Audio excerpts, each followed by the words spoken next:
Deep left. Quan. Oh my goodness, what a play! I'm not being dramatic. I'm not being hyperbolic. That is one of the craziest diving catches I've ever seen in my entire life, and it was to save the game. So we're going to talk about that more in just a second. What's up, everyone? It's Fuzzy. Welcome back to yet another MLB recap. We have a lot to talk about today. We do this every single day, so don't be afraid to stick around. Tyler Anderson, who is a product of Spring Valley here in Las Vegas, took a no-hitter into the 9th inning for the Dodgers. The Astros made some history, and also the A's, they need to get sold, and they need to move to Las Vegas already because they're flat out embarrassing. Before you guys go to any concerts or games, make sure to use code Fuzzy on SeatGeek to save yourself 20 bucks off your entire order. And apparently yesterday, I just flat out missed 2 different games. So I promise you today's recap is going to be flawless. Before we talk about the Blue Jays walk-off, I want to talk about the Yankees because they are one of the best teams, I mean, at least statistically, that I've ever seen. The Yankees did exactly what they've been known for all year. They hit bombs, and they got a great start from their starting pitcher, Nestor Cortes.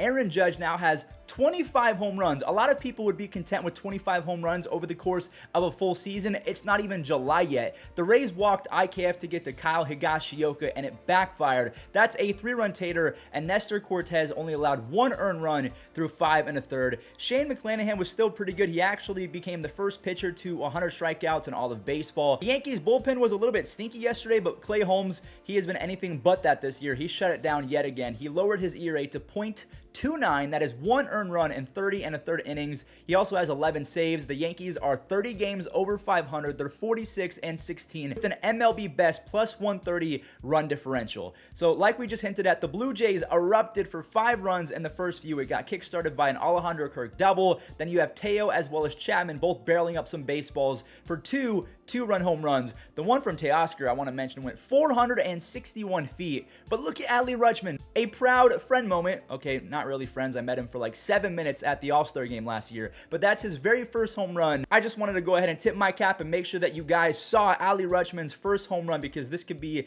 a historic moment in the young career of Adley. Baltimore wasn't giving up. They got a home run from Mountcastle, an RBI double from Hayes, and another home run from Mountcastle. So both of those dudes have 8+ home runs, 30+ RBIs, and an OPS plus way above league average. I'm telling you, the Baltimore Orioles are onto something because they're not even 27 years old yet. Either way, this gave Vlad a chance to walk it off, and he does just that. That's his first career walk-off, and the Jays are 12 games over 500, yet 9 games back of first place. That is absolutely stupid. That's how great the Yankees have been. We might have 4 different playoff teams from one division, the AL East. We're talking about division winners as well as the wild card. Daniel Castano and Kyle Gibson were basically matching each other pitch for pitch yesterday. The only thing is, Gibby let up a home run to Miguel Rojas in the 5th, so it all comes down to this. Can Philadelphia save Gibson and his 8-inning, 6-strikeout performance? Yes, they can. Garrett Stubbs does it. This dude is now hitting .342 with 9 RBIs as a backup catcher. Now, granted, it's only 38 at-bats, so I don't expect him to be hitting over 300 for the rest of the season, but that's huge when giving JT some rest. So the Phillies come away with a huge 3-1 victory, and it's huge because the Mets lost. Now, I know I spoiled it, but I kind of had to for that transition. Luis Urias singled home 2 on a base hit to left field, and the scoring continued in the 5th. Only this time, it was for a 7 spot. There's a bases loaded walk, a few singles, a double from, not DJ, as I've called him 10 different times this year, Jace Peterson. Everyone was teeing off in this game, and when you're teeing off with Corbin Burnes on the bump, yeah, you pretty much have to change the channel. Burnsy strikes out another 8-hitter, so he joins Shane McClanahan in the 100 strikeout club. He also has a cool 2.52 ERA. Milwaukee gains a game, but they're still 1.5 game back of the Cardinals. So if we're going to talk about the Phillies and the Mets, we have to talk about the Braves. And guys, this team is doing something special. Like, they're not just beating teams, they are dismantling them in every facet of the game of baseball. You have Michael Harris. He brings home 2 on a single to make it 3-0. And Spencer Strider, who I thought was going to be a bullpen guy, he allows 2 earned runs in 6, but he struck out 11. He has a 2.45 ERA, and he's striking out almost 14 hitters per 9 innings. He throws as hard as anyone in baseball, and he has a nasty off-speed pitch. The Braves show the ability to make some contact with runners on. They pitch, and then they flex their pop. Austin Riley has a 2-run home run. Arcia collects his 3rd. He's batting, I think, .385 or .365, something crazy. crazy. Riley does it again with 39 RBIs, 18 home runs, a 2.4 WAR,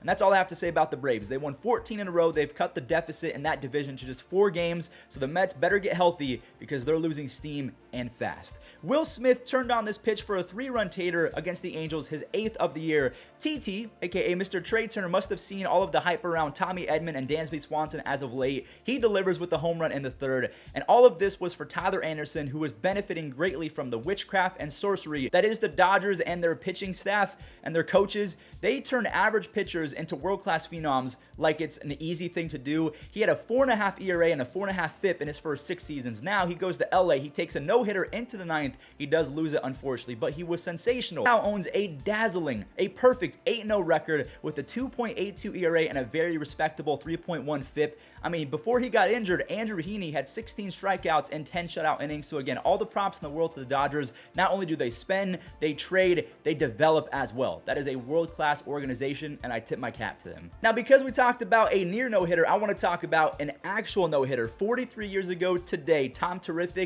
Seaver threw his first ever no-hitter. The check and the pitch. He bounces to first base. Dreesen has it. He goes to the bag, and Seaver's got it.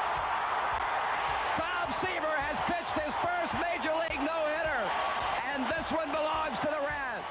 Okay, now we have to talk about some flat-out embarrassing losses. The Chicago White Sox beat the Tigers so bad that after the game, the Tigers had a closed-door meeting that media wasn't allowed in, so it's getting really bad down in Detroit. But let's talk about the game itself, shall we? Moncada, who seems like he hasn't made contact since the month of May, he does it. And I want to reiterate that this game was a complete and utter disgrace to Tigers fans. You deserve so much better. They allow 11 before the 6th inning even comes to a close. Abreu, Zavala, they both joined Yohan Moncada in the multi-RBI day. Davis Martin threw 5 1/3 of scoreless baseball, and Moncada decided 3 RBIs wasn't enough as he singles twice later in the game for a 5 RBI night. This is the White Sox team that we were fearing before the season actually started. But also, the Tigers have a team OPS plus of 73.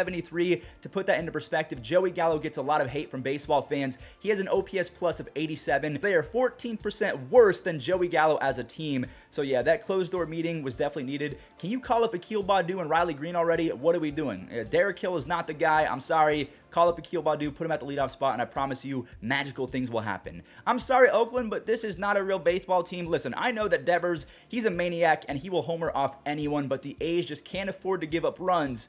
They also can't afford players, but that's just mean. I guess we'll talk about the rest of the game. It ends up 6-0 for Josh Winkowski. I think that's how you say his name. He somehow threw 5 shutout. Verdugo belts a 2-run home run, and Xander as well as Trevor Story make it a 10 spot. Boston is 5 games over 500 and playing great, yet they're almost 13 games out. What even is that? The Yankees, again, are just that good. Let's talk about the finale of the blowouts. Yeah, this was horrific if you're a Cubs fan and fantastic if you're a Padres fan. The Padres are not messing around this year. They have seen all of the memes of them choking, and they mean business this year. And without hitting a home run, they scored 9 runs in the first few innings. You can see there was base hits, there was everything that you needed to score runs, but there wasn't a long ball. Well, that until the streak was ended on Manny Machado's 11th. He's nearing a 4 WAR already. He's on pace to have a 10-11 WAR, which would be historically good as a third baseman. I'm going to roll the rest of the scoring as I talk because there's a narrative being pushed right now on social media that the San Diego Padres are actually better without Fernando Tatis. It's being spun that he's selfish, he's too young, he doesn't know the difference between having fun and showboating, and a lot of people are saying that because of his attitude, he brings down his teammates and he makes the team worse. Is that true? I don't know. Let me know in the comments. I don't believe that's true because Tatis is one of the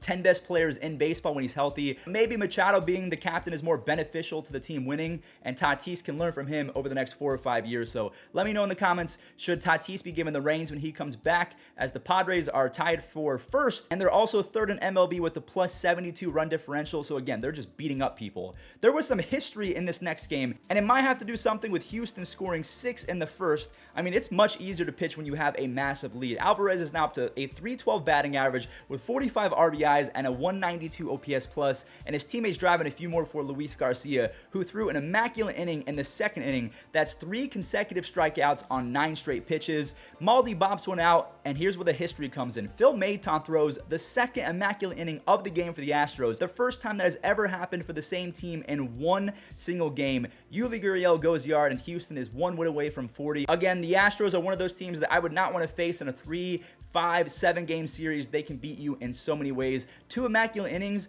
in the same game that they got a home run from Gurriel and a 2 RBI day from Yordan Alvarez. That's pretty impressive. Zach Gallen was rock solid after a shaky start, and again, I think pitching with the lead does help. He allowed a few, but the reinforcements arrived. The 22-year-olds, Alec Thomas and Geraldo Perdomo, they saved Zach Gallen. Thomas with the RBI double and Perdomo with the 408-foot moonshot. Zach Gallen had 5 strikeouts over 7 fantastic innings, and the Snakes answered a home run from Brandon Drury with a 4-run 8th inning. This team is so young. Even Pavin Smith is relatively young. He just turned 26 years old, so there is a bright future ahead if they can get some solid pitching in that staff. The Royals won a game against the Giants. MJ Melendez put the ball in play with 2 on, and Brandon Crawford legit threw the game away. So both of the Witt score, Bobby Witt and Whit Merrifield. MJ doesn't get a single RBI on that play. San Francisco does fight back to tie it up, but a sac fly seals the deal. Barlow has 2 strikeouts for his 7th save, and I feel like, just because we talked about Andrew Benintendi, Benny Biceps has to get traded, right? He has a 120 OPS plus, playing good defense. He's hitting 301.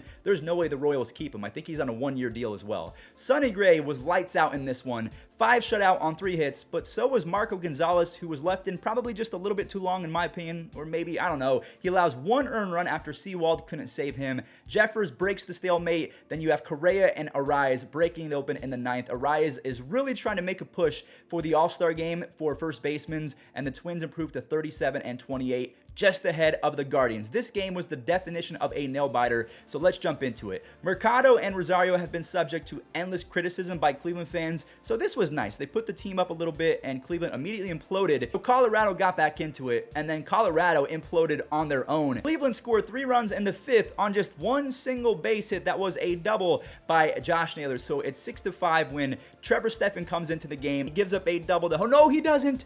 Oh my God, runners on 1st and 3rd with 2 outs. That is the catch of the year. I don't care, call me biased. At least the craziest diving catch of the year. And again, it saved the game. Oscar Gonzalez, the rookie sensation, has an RBI sac fly, and Clase wraps it up. Cleveland is really taking advantage of a weak schedule. They've won 4 in a row and are now just 2.5 games back of the Twins during a rebuild, might I add. And then last but not least, a sloppy game down in St. Louis. Cal Mitchell, which is a great baseball name, by the way, he laces an RBI single in the 1st, and the Cardinals throw not 1, but 2 baseballs into the outfield after the Pirates laid down a few bunts. Carlson and company showed some dog in them, and the Redbirds actually come all the way back to tie it up at 4-4, but it ain't tied no more. Brian Reynolds, he's slumping this year, which is crazy because he still has a 124 OPS plus and 12 home runs. That's got to be kind of cool. Where you're so good at the game of baseball, your slumping numbers are 24% better than the average player. David Bednar makes a smoothie out of the Cardinals lineup. He blended them up nearly 3 innings of relief. He lowers his ERA to 1.14 for his 11th save. He is the most valuable relief pitcher in all of Major League Baseball, not named Clay Holmes or Josh Hader.